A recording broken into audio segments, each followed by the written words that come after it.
Sentimental Value is directed by Joachim, written by Eskil, Vogt, and Joachim, and stars Renate, Reinsve, Stellan, Skarsgard, Inga, Ibsdotter, Lilleaas, and Elle. And it follows sisters Nora and Agnes, who reunite with their estranged father Gustav, a renowned director who offers stage actress Nora a role in what he hopes will be his comeback film. But when Nora turns it down, she soon discovers he has given her part to an eager young Hollywood star. This is probably one of my most anticipated movies of the year. When this premiered at Cannes back in May, it got rave reviews. Everyone was kind of losing their minds over it, and it instantly was on my radar in a big way. I've admittedly never seen a Joachim movie before, but I've only heard great things, and that continued with this movie. So going into it, I was very excited, and while it didn't quite hit the high expectations I had, there was still so much that I liked about this movie, a lot of stuff I loved, and just a hell of a lot to admire. And I think there's no better place to start with the performances. I think the ensemble cast here is the reason to see the movie. They are fantastic down the line. Renate Reinsve, I've only seen her in A Different Man before. I haven't seen Worst Person in the World, so I haven't really gotten to see her centered like this. And she is just fantastic. She holds the screen so effectively. Her face is so emotive. And that's the thing with this character, is this character is largely internal and largely defensive. She is the older sister, and she's really mad at her dad. And there are a lot of scenes where she's kind of going after him a bit, but never truly giving up the ghost in terms of what she really thinks, how she's really feeling. She doesn't let these emotions out easily, and Reinsve just plays it all well. She is a very, very captivating performer, and that stretches to the character of Gustav, played by Stellan Skarsgard, her dad. These two characters are very similar, but would never want to admit it. Nora is kind of this abrasive, like she's going after him, really kind of needling him, whereas Gustav, in response, is just kind of like, haha, yeah, like he's kind of just like, alright, like, can we all just move on and hang out right now? He's sort of trying to play it all down, and Skarsgård is so good at this because he is kind of playing an asshole, but he's playing him in a way where you kind of get swept up in his charisma, and it was really, really a joy to watch, and him and Reinsve are just acting their asses off. They're really, really good together. Beyond them, Elle in a supporting role here didn't fully land the plane for me in the moment, but I do think this is a pretty great performance. She is playing this young Hollywood actress who is basically cast in Nora's place in Gustav's movie, and it's sort of like a heightened version of her a little bit. This is an actress who has been in a lot of popcorn movies, but she wants to start making more important art. And, she's good, but she's maybe not the greatest. Like, she's talented, but maybe she doesn't have all the talent. And she's sort of being molded in Gustav's image throughout the movie. She sort of progressively looks more and more like Renate Reinsve. She's trying to do a Norwegian accent at a certain point. It's commenting a lot on Hollywood actresses, and while it didn't 100% work for me in the moment, I think it's a performance that would play very well on a rewatch. But for me, those are three big-name actors that I've heard of before. But for me, the standout performance of this movie is Inga Ibsdotter Lilleaas, someone I'd never heard of before, who absolutely blew me away. She plays the younger sister here, and she's sort of the peacekeeper in a way.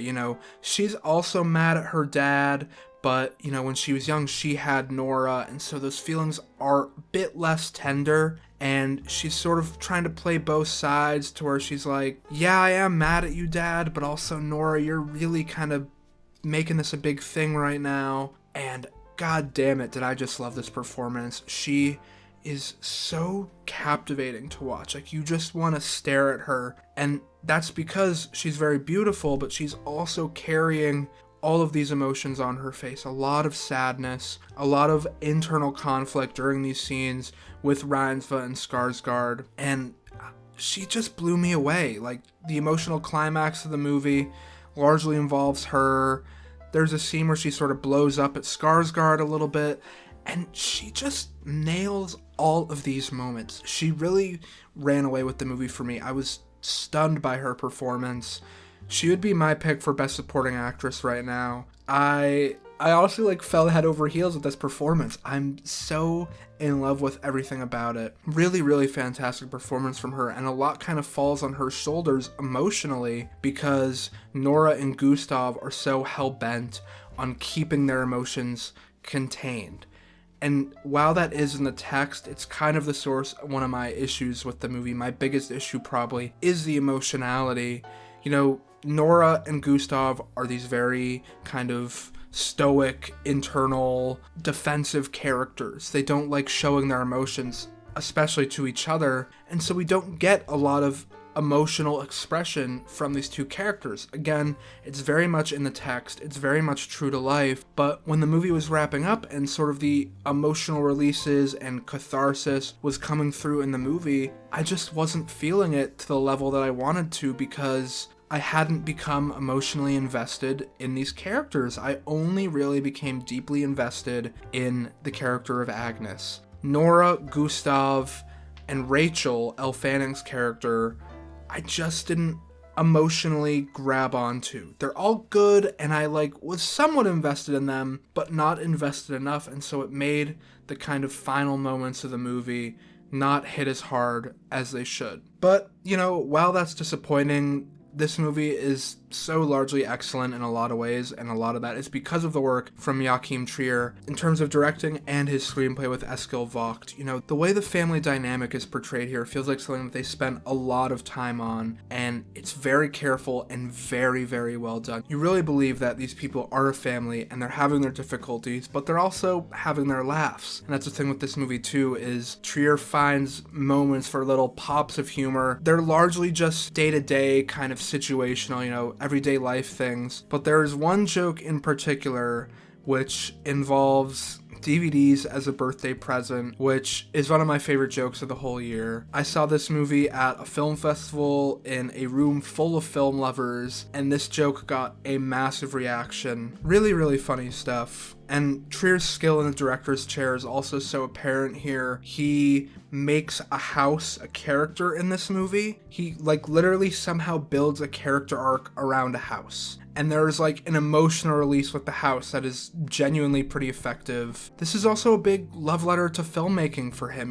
Gustav is a director, a Norwegian director with 2 daughters, much like Joachim Trier. And, he's referencing all these old movies, and that's something I didn't expect going in, was how much of love letter to filmmaking it was, but also in doing that through this older character of Gustav commenting on aging. Gustav tries to rehire his old cinematographer and finds that he's just too old to do it. And there's just all these little very human moments throughout the movie that are really well crafted, well handled, well presented, and that's because of Trier's work. And I'm really excited to give this movie another try, watch it again, see what I can grab from it a bit more, and hopefully get a bit more emotionally invested. But yeah, this is a great movie. I would absolutely recommend Sentimental Value. It's got one of the best ensembles of the year, really great writing, really great directing. I do wish that the emotional aspects of the movie hit me a little harder, but